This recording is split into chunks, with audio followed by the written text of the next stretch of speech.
Hi అండి. అందరికీ నమస్తే. Mister villain husband part 4. అభి, సారిక, వంశీ కారులో గుడికి బయలుదేరుతారు. కారులో వెళ్తున్నప్పుడు కూడా అభి చాలా హుషారుగా జోక్స్ వేస్తూ నవ్విస్తూ ఉంటాడు.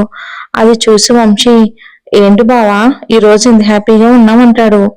అది విని అభి, అదేం లేదురా, నార్మల్ గానే ఉన్నాను అని, ఇంకా ఎక్కువ చేస్తే ఓవర్ అవుతుంది అని అప్పటి నుండి కొంచెం సైలెంట్ గానే ఉంటారు. ముగ్గురు టెంపుల్ దగ్గరకు వస్తారు. వాళ్ళు కారు దిగుతూ ఉంటే, గుడిలోకి చెప్పులు ఎందుకు, కారులోనే ఉంచండి అంటాడు అభి. అవును, ఇక్కడ పెడితేనే సేఫ్ అని కారులోనే ఉంచేస్తారు. ఫోన్స్ కూడా ఎలా చేయరు అని ఫోన్స్ కూడా కారులోనే పెట్టించి వాళ్ళని తీసుకుని వెళ్తాడు అభి. వంశీ మనసులోని, వీడేదో ప్లాన్ చేసినట్టున్నాడు, ఇంత కేరింగ్ చూపిస్తున్నాడు అని అనుకుంటాడు మనసులోనే. వంశీ, టెంపుల్ చాలా బాగుందిరా, సిటీకి చాలా దూరంగా ఉంది అంటాడు. అభి, దూరంగా ఉంది కాబట్టి ఇంత ప్రశాంతంగా ఉంది అంటాడు.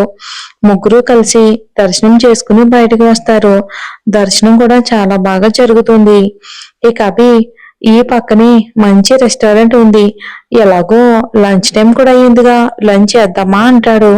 వంశీ, అబ్బా ఇంత మంచివాడు అయిపోయావేంటవి అని అంటాడు. అభి స్మైల్ చేస్తాడు.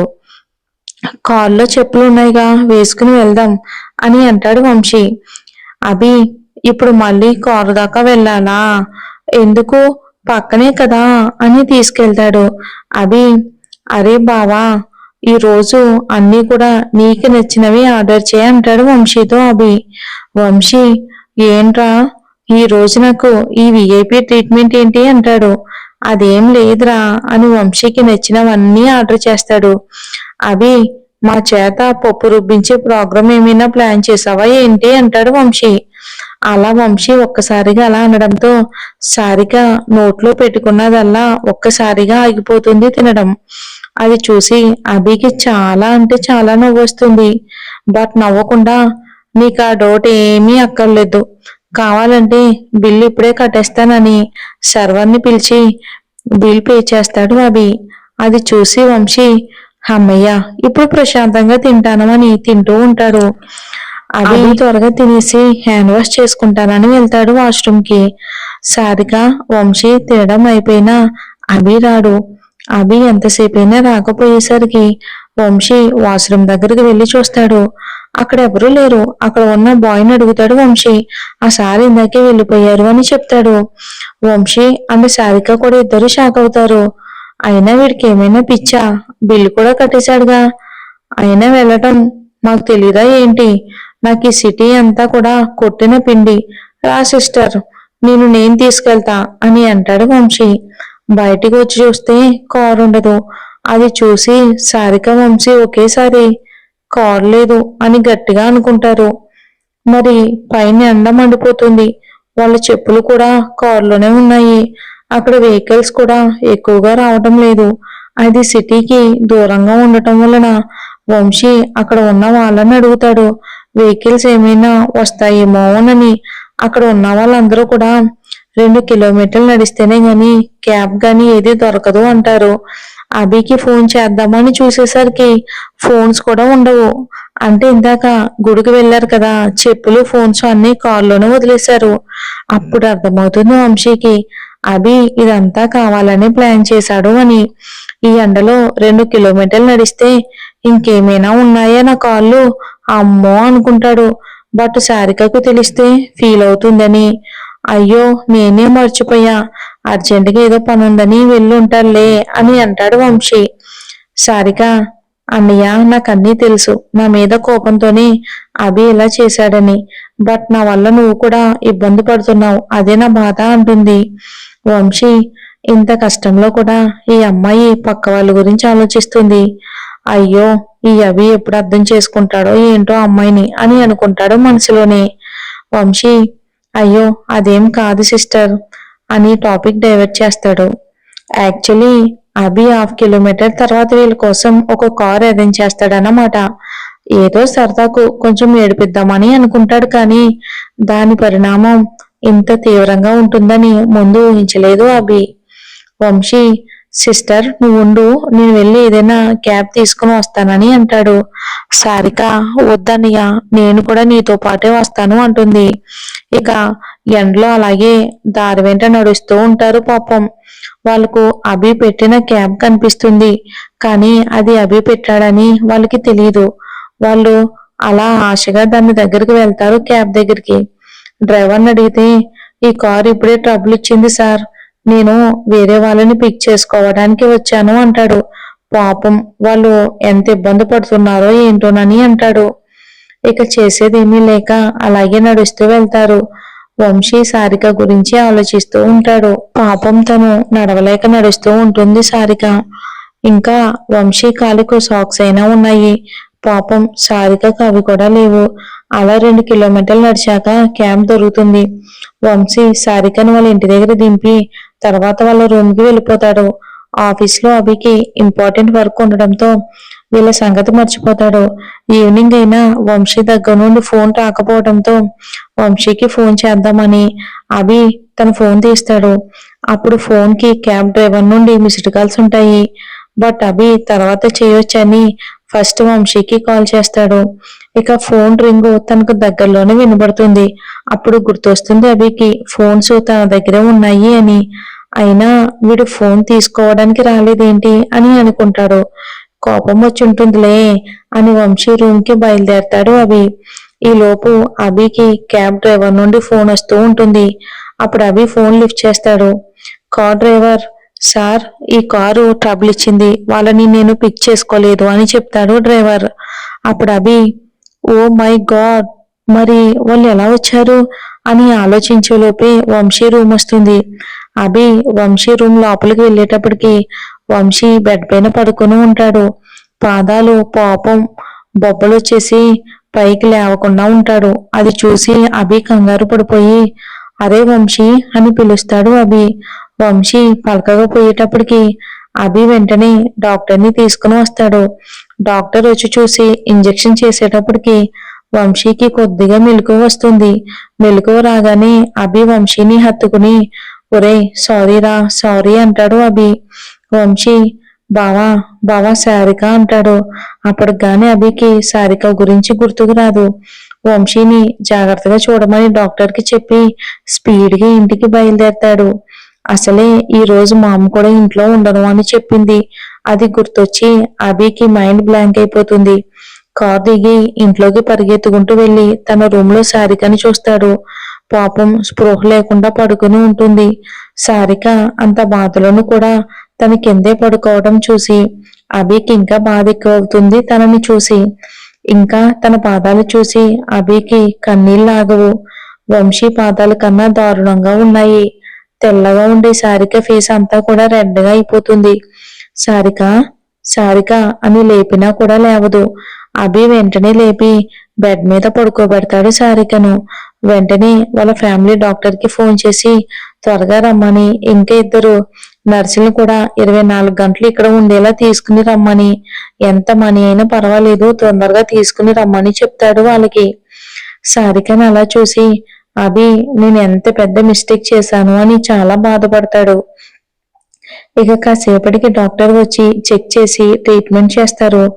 ఎండలో చాలా సేపు నడవడం వలన ఇలా జరిగింది. ఇక 2 డేస్ తనతో పాటు సపోర్ట్గా ఉండమని నర్సు నుంచి వెళ్తారు. అభి ఆ నర్స్కి చెప్తాడు, మీకు ఎంత పే చేయమన్నా చేస్తాను, ప్లీజ్ తనని చాలా జాగ్రత్తగా చూడండి ఈ 2 రోజులు అని చెప్తాడు. అప్పుడే వసుంధర గారు కాల్ చేస్తారు అభికి. దర్శనం బాగా అయ్యిందా అని అడుగుతారు. అభికి అసలు ఏం చెప్పాలో అర్థం కాదు. ఆవిడ మళ్ళీ అభి ఏం సమాధానం చెప్పకపోయేసరికి అభి అంతా బాగానే ఉంది అక్కడ అంటారు. అభి మామకి మళ్ళీ డౌట్ వస్తుందేమోనని, తెలిస్తే బాధపడుతుందేమోనని ఆ మామ్ అంతా బాగానే ఉంది అంటాడు. సారికకు ఫోన్ ఇమ్మంటారు. అభికి ఏం చెప్పాలో అర్థం కాలేదు. మామ్ తను అలసిపోయి పడుకుంది, రేపు మార్నింగ్ కాల్ చేయిస్తానని ఫోన్ పెట్టేస్తాడు అభి. అభి నైట్ అంతా సారిక రూమ్ లోనే ఉంటాడు. నర్స్ మేము చూస్తామని చెప్పినా వినకుండా అక్కడే ఉంటాడు. సారికకి మెలకువ వచ్చినప్పుడల్లా నర్స్ ని పిలుస్తూ ఉంటాడు. ఇక నెక్స్ట్ డే మార్నింగ్ వంశీ దగ్గరికి వెళ్తాడు. ఇక అభి వంశీ రూమ్ కి వెళ్ళి వంశీని హక్ చేసుకుని, సారీరా, నన్ను క్షమించు, అంటే నేను కావాలని చేయలేదురా, మీకు ఒక 1/2 కిలోమీటర్ తర్వాత కార్ అరేంజ్ చేశారా అని ఏడుస్తూ ఉంటాడు అభి. అది చూసి వంశీకి జాలి వేసి, అరే బావా, నాకేం కాలేదుగా, అయినా నువ్వేంటో నాకు తెలీదా చెప్పు, నువ్వు ఎలాంటి వాడివో నాకు చెప్పాలా, మన మధ్య సారీ ఎందుకు, నేను బాగానే ఉన్నా, ఇక సాక్స్ వేసుకోవటం వలన కొంచెం బతకారా బాబు అంటాడు. అభి మళ్ళీ సారీ చెప్తాడు వంశీకి. ఇంతకు సారికకి ఎలా ఉందిరా అంటాడు వంశీ. అభి నా అంత ఇడియట్ ఎవరూ ఉండడ్రా అని అంటాడు. వంశీ అలా ఏం కాదురా, మా టైం బ్యాడ్ అంతే అని అంటాడు. అలా అనుకురా, నాకేదోలా ఉంది అంటాడు. అభి సారిక నన్ను ఎప్పటికీ క్షమించదురా అంటాడు వంశీతో అభి. సారికకు చెప్దాంరా, తను అర్థం చేసుకుంటుంది అంటాడు. అభి ఏమోరా, నాకు తనని ఫేస్ చెయ్యాలి అంటే ఏమో చాలా బాధగా ఉంది, మా చెల్లి నీలా కాదురా, తను బంగారం, అర్థం చేసుకుంటుంది అని. ఓకే పదరా, మా సిస్టర్ దగ్గరికి వెళ్దాం అంటాడు వంశీ. ఇప్పుడు వద్దులేరా, నీకు బాగలేదు కదా, తగ్గాక వెళ్దాం అంటాడు అభి. నిన్నటి మీద బెటరే, పద వెళ్దామని అంటాడు వంశీ. ఇక వంశీ అభి వాళ్ళ ఇంటికి వస్తారు. వంశీ ఏంటి ఆంటీ లేరా, అభి నిన్న ఊరు వెళ్ళారుగా మన ముందే అంటాడు. ఆ అవును కదరా, బతికిపోయా. అభి ఆంటీ అనుకుంటే తన ముద్దుల కోడల్ని ఇలా చూసుంటే నీకు మామూలుగా ఉండేదే కాదు అంటాడు. అభి నిజమేరా. అభి రూమ్ దాకా వచ్చి బయటే నిలబడతాడు. వంశీ లోపలికి రాని పిలుస్తాడు. వద్దులేరా, నేను తనని ఫేస్ చేయలేను. అబ్బా ఏం కాదులేరా అని తీసుకెళ్తాడు వంశీ.